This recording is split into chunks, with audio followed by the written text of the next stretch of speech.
Hello friends, this is Shalini Rathore. तो आज मैं आपके सामने पर्यावरण का एक नया वीडियो लेकर आई हूँ। इस वीडियो में इसका टॉपिक है जैव विविधता और पर्यावरण संरक्षण। तो आइए इसको शुरू करते हैं। जैव विविधता का संरक्षण। जैव विविधता का संरक्षण दो प्रकार से होता है। एक होता है स्वस्थानीय और एक होता है बाह्य स्थानीय। स्वस्थानीय का मतलब होता है जहाँ पे जो जीव जंतु रहते हैं उनके प्राकृतिक आवास में ही उनका संरक्षण किया जाता है। और बाह्य स्थानीय संरक्षण क्षेत्र का मतलब है उन जीवों के लिए अलग से कृत्रिम तरीके से उनके प्राकृतिक आवास को बनाया जाता है और वहाँ पे उनको संरक्षित किया जाता है। स्वस्थानीय संरक्षण क्षेत्र के अंतर्गत राष्ट्रीय उद्यान, वन्यजीव अभयारण्य, जैव मंडल आरक्षित क्षेत्र, पवित्र उपवन और झीलें, समुदाय एवं संरक्षण आगार आते हैं। और बाह्य स्थानीय के अंतर्गत आते हैं वनस्पति उद्यान और जीव जंतु, चिड़ियाघर, बीज बैंक, जीन बैंक, निम्न तापीय संरक्षण और नर्सरी हर्बेरियम आते हैं। आइए नेक्स्ट देखते हैं। किसी प्राकृतिक प्रदेश में पाई जाने वाली जीव जंतुओं और वनस्पतियों की प्रजातियों की बहुलता को कहते हैं। आंसर है जैव विविधता। जैव विविधता शब्द से तात्पर्य है कि जहाँ पे जीव बहुत सारे प्रकार के जीवों में बहुत सारी विविधताएं पाई जाती हैं, उसको जैव विविधता कहते हैं। जीवों में पाई जाने वाली विविधताओं को, भिन्नताओं को जैव विविधता कहते हैं। जैव विविधता शब्द सबसे पहले किसने उपयोग में लाया था? ये लाया था W.J. रोजेन ने 1985 में।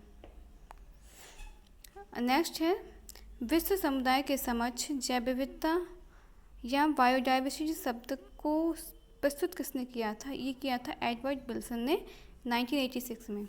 जैव विविधता शब्द दिया था W.J. रोजेन ने 1985 में और इस शब्द को विश्व समुदाय के सामने पेश किया था एडवर्ड विल्सन ने।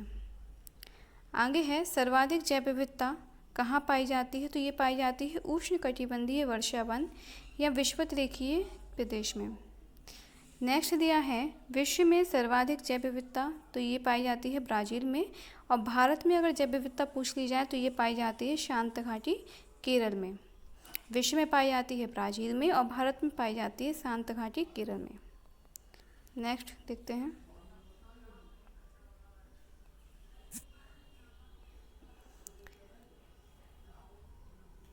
इसमें दिया है कि जैव विविधता दिवस कब मनाया जाता है? तो जैव विविधता दिवस मनाया जाता है 22 मई को। और आगे दिया है राष्ट्रीय जैव विविधता प्राधिकरण का मुख्यालय कहाँ है? तो भारत में ये मुख्यालय है चेन्नई में। सर्वप्रथम हॉटस्पॉट शब्द का प्रयोग किसने किया था? हॉटस्पॉट शब्द का सर्वप्रथम प्रयोग किया था नॉर्मन मायरस ने 1988 में। और विश्व में कुल हॉटस्पॉट की संख्या है 35।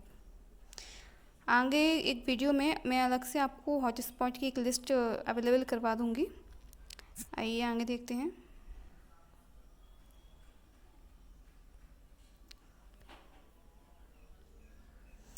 अब इसमें कुछ घाटियों के नाम दिए हैं और वो घाटी कहाँ पर स्थित है उनके भी नाम दिए हैं। तो आइए शुरू करते हैं। दून घाटी है उत्तराखंड में।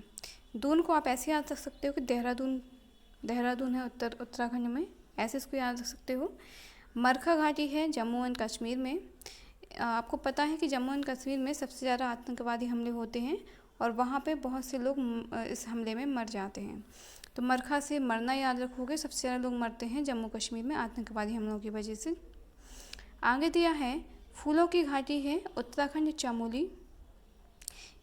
वैसे तो ये याद होगा, लेकिन इसको याद रखने का तरीका ये है कि किसी ने आपसे पूछा कि फूलों की घाटी में कौन से फूल सबसे ज़्यादा हैं, तो आपने उसको आंसर दिया चमेली के फूल सबसे ज़्यादा हैं। तो फूलों की घाटी के विषय में किसी ने आपसे प्रश्न किया कि कौन से फूल सबसे ज़्यादा हैं, तो आपने उसको उत्तर दिया कि चमेली के फूल सबसे ज़्यादा हैं। तो चमेली से चमोली याद रखोगे, उत्तर से उत्तराखंड, उसको याद रख सकते हो। आगे देखिए शांत घाटी कहाँ पर है? तो ये है केरल में। शांत घाटी को साइलेंट वैली के नाम से भी जाना जाता है। ऐसे याद रख सकते हो कि केरल के लोग बहुत शांत टाइप के लोग होते हैं। आगे है लाहौल घाटी है हिमाचल प्रदेश में। इसको याद रखने का तरीका है, लाहौल से पीछे के दो शब्द देख लो तो ये हल, और इधर पे लास्ट में दो शब्द देखो तो ये है चल, तो हल चल कनेक्ट कर सकते हो एक दूसरे से। आगे दिया है पार्वती घाटी। पार्वती घाटी है हिमाचल प्रदेश में। इसको याद रख सकते हो कि पार्वती जी ने अपनी तपस्या हिम पर जाकर की थी। हिम का मतलब होता है बर्फ। नेक्स्ट देखते हैं। अब पे कुछ राष्ट्रीय उद्यान वन्य जीव अभ्यारण्य के नाम दिए हैं और ये अभ्यारण्य जहाँ पर है वहाँ उन राज्यों के नाम दिए हैं। तो सबसे पहले दिया है जिम कॉर्बेट राष्ट्रीय उद्यान। तो जिम कॉर्बेट राष्ट्रीय उद्यान है नैनीताल उत्तराखंड में। जैसे आप जिम में जाते हो तो जिम में आप जाते हो तो वहाँ पे आपकी बहुत सारे लोगों से नज़रें मिलती हैं, यानी नैन मिलते हैं। तो आप ऐसे याद रख सकते हो नैन से नैनीताल। दुधवा राष्ट्रीय उद्यान है लखीमपुर खीरी उत्तर प्रदेश में।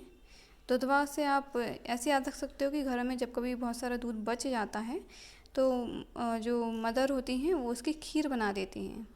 तो दुधवा राष्ट्रीय उद्यान है लखीमपुर खीरी, और लखीमपुर खीरी है उत्तर प्रदेश में। आगे दिया है गिर राष्ट्रीय उद्यान, ये है गुजरात में। इसको याद रख सकते हो कि आप रात में गिर गए थे, तो रात से गुजरात और गिरने से गिर राष्ट्रीय उद्यान।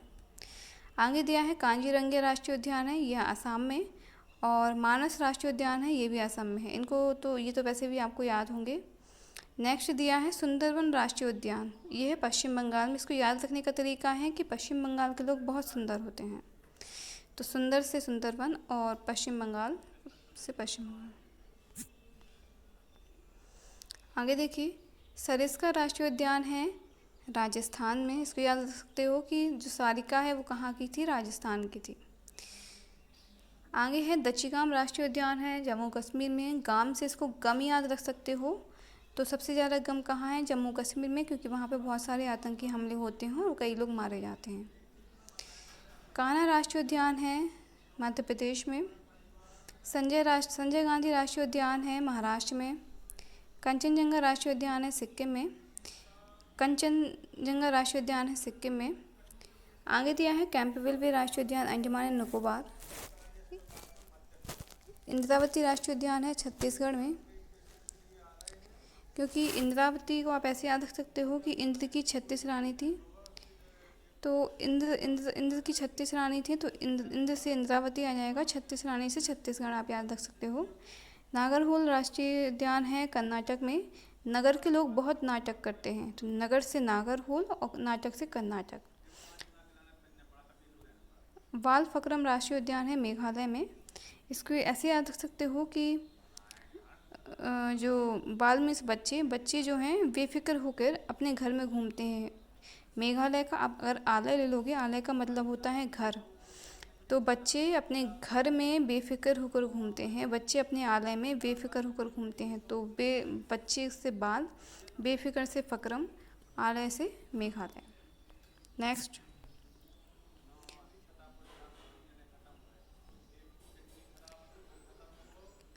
है कैबुल लैमजाओ राष्ट्रीय उद्यान है मणिपुर, और ये एकमात्र तैरता राष्ट्रीय उद्यान है। आगे दिया है गल्फ ऑफ मन्नार मैरीन राष्ट्रीय उद्यान है तमिलनाडु में। और इसमें अलग कुछ और दिए हैं अलग से क्वेश्चंस। वो है विश्व का प्रथम राष्ट्रीय उद्यान है येलोस्टोन राष्ट्रीय उद्यान, ये यूएसए में है। भारत का प्रथम राष्ट्रीय उद्यान है जिम कॉर्बेट राष्ट्रीय उद्यान। और एक चीज़ और इसमें दिया है कि जिम कॉर्बेट राष्ट्रीय उद्यान का पहले नाम था हेली राष्ट्रीय उद्यान। इसको याद रख सकते हो कि जिम में जब आप जाते हो सबसे हाई हेलो करते हो, तो हाई हेलो से आप हेली याद रख सकते हो। नेक्स्ट दिया है इसमें भारत में कुल जैवमंडल आरक्षित क्षेत्र हैं कितने, 18। और यूनेस्को से मान्यता प्राप्त जैवमंडल आरक्षित क्षेत्र हैं वो हैं 11। प्रथम जैवमंडल आरक्षित क्षेत्र घोषित किया गया था नीलगिरी को 1986 में। और भारत में सर्वाधिक राष्ट्रीय उद्यान हैं अंडमान निकोबार और मध्य प्रदेश में। ये आज के ये क्वेश्चंस कंप्लीट हुए। अगर आपको वीडियो पसंद आया तो इसको लाइक एंड सब्सक्राइब जरूर कीजिएगा। इसके आगे का पार्ट मैं कल अपलोड करूँगी। Thank you.